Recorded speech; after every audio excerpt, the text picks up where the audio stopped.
Hello, and welcome to CoF Path 3.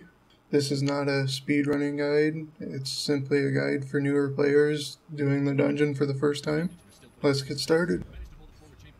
Upon first spawning in, head down to Commander Suma like every other path. Skip the cutscene, and then talk to the person right next to Commander Suma to pick your path. For Path 3, you can drop off to the right of the bridge, or you can take the path a little further to the right to get down here, and then hang out for a minute while you wait for the NPC to catch up. The gate opens, and you have 3 torches that you have to light at the same time. So one is directly in front, just straight ahead on the right, and the other is right around this corner that I'm headed to. And then the last is at the little marker that's on your mini-map right next to the guards. One person at each. If you can stealth, you can do it yourself. The extra people can help defend the ones that need help. Once they're all activated at the same time, you can head up the hill and just skip the first set of guards. Head across the bridge, and then skip the second set of guards. And what we decided to do was stealth here and just run all the way across to the other side and then fight our way back to the siege commander. You can also skip these first guards still and head to the middle and kill off all the normal mobs there, and it'll force the siege commander to go to the other end, which might be slightly faster. We do end up losing a couple people here, which slows us down quite a bit, but I cut most of that out just to keep this run simpler. At the other side, we just stack behind this pillar and wait. One of our teammates is using a revive orb, but he goes down right after, and then we just kill off everything. If you kill from the middle and force the siege commander over earlier, mortars will take out most of the mobs on this side, and then you can just head across and into the back corner and not even worry about any of the turrets. And a couple times I have seen it where the friendly mortars will take big chunks out of the siege commander, making that fight a lot faster.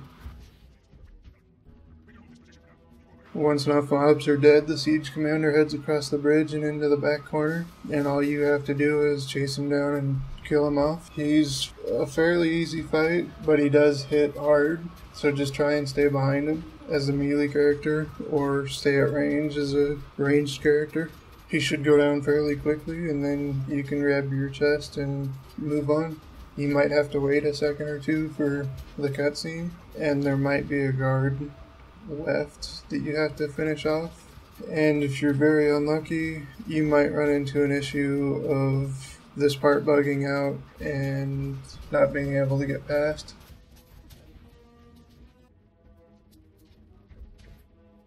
The next part is this capture area. You have to hold it for 4 or 5 waves of mobs. It's fairly basic.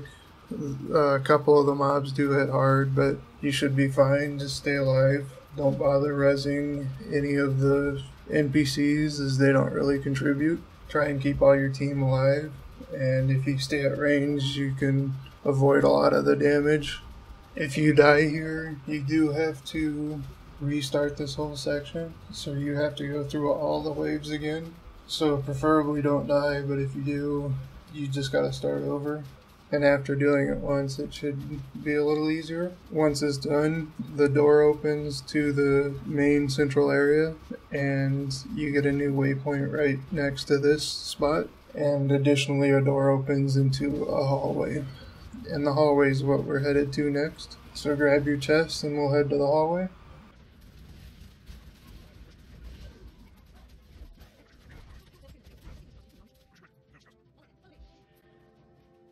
This hallway I like to call the Get Naked hallway.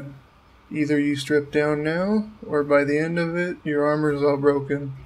So go ahead and take your clothes off, just in case your monk friend's here. There are glowing bombs all throughout the hallway, and if you walk into them when they're active, they'll explode and kill you. There are several ways to do this, but as you can see, I just choose to get naked, just in case. Now that I'm naked, head to the other side and just go for it. Okay, so this was showing you what's probably going to happen your first time. After that, you can make it normally. Just put on a bunch of speed skills and travel skills and you'll make it through. Alternatively, you can do it as a Quaggin. Go right when the orbs turn yellow, you run up to the corner, and then you'll have to dodge backwards to avoid damage. And you have to switch back and forth sides because of the ones that are always active on one side or the other. And then the easiest way is just to bring somebody with stealth.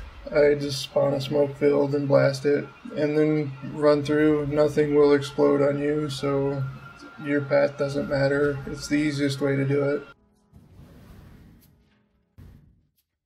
But if you got naked, put your armor back on. You don't need everybody for this fight. It might help, but this next boss you can solo with enough time and just stay in the back of the room and you won't get any turret shooting at you. This boss, just stay behind him. His flamethrower hits hard and his normal attacks hit pretty hard. But you can either stay behind him if you've got more than a couple people there, or just attack him from range and kite him around until he dies if you're trying to solo it. Once he's down, you get a new waypoint right here at the entrance to his little room, and anybody who couldn't make it past the bombs can just spawn there and head on to the final boss.